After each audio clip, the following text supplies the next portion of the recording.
How can we tell if we're thinking our feelings or feeling our feelings? First thing is we want to recognize that in feeling our feelings, we don't need to engage logical thought. We don't actually need to use any brain power. Recognizing that our feelings just are what they are. We don't need to try to rationalize and justify them. When we're thinking our feelings, we will often be rationalizing and justifying why we feel that way. Most of us do not know how to feel our feelings. Most of us do not know the difference between thoughts and feelings. I recently had someone say to me, "What's the difference between opinion and feelings?" And that indeed is somebody who's very, very lost. The thoughts are designed to be the servant. The feelings are designed to be the master. And once again, I want to point out that we live in a system that is indoctrinating us, programming us, systematically programming us not to listen to our feelings. Feelings are energy. Energy never lies. However, we've been taught to justify, rationalize, argue with, have expectations of, and disagree with someone's feelings. In that way, we will negate them. Thoughts do not feel. Thoughts think. Thoughts will never set you free. They'll spin over and over and over again. If we recognize what the feeling is and we honor the feeling, you will begin to witness and experience the solution presenting itself to you. If you're thinking your feelings, you're going to continue to spin and spin and spin. You'll also notice that if you're thinking your feelings, you won't feel grounded in your body. You won't feel present. You'll feel disconnected.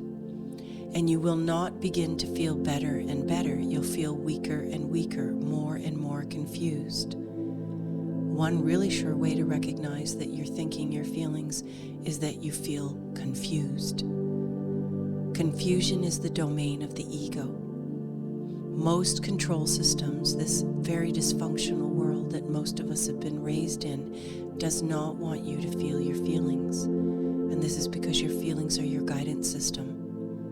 But before we're going to be able to feel our feelings and benefit from the guidance, we need to learn what the difference is between feelings and thoughts. We need to learn how to feel our feelings without judgment, without reservation. And then we need to learn how to hold space for our feelings, authentically listening to them, appreciating the powerful messenger that they are. And then the next one is accepting our feelings.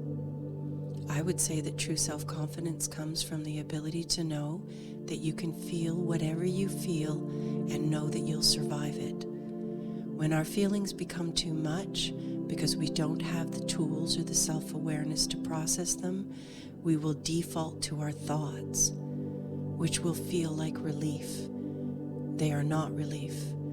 They're actually temporarily justifying themselves to alleviate the feelings that we cannot process. So if we don't know what our feelings are, if we don't know how to process them, if we don't know how to recognize the difference between our feelings and our thoughts, we've got a little bit of work to do. Remember this, thoughts can lie, feelings can't lie. Remember, we've been indoctrinated not to listen to our feelings.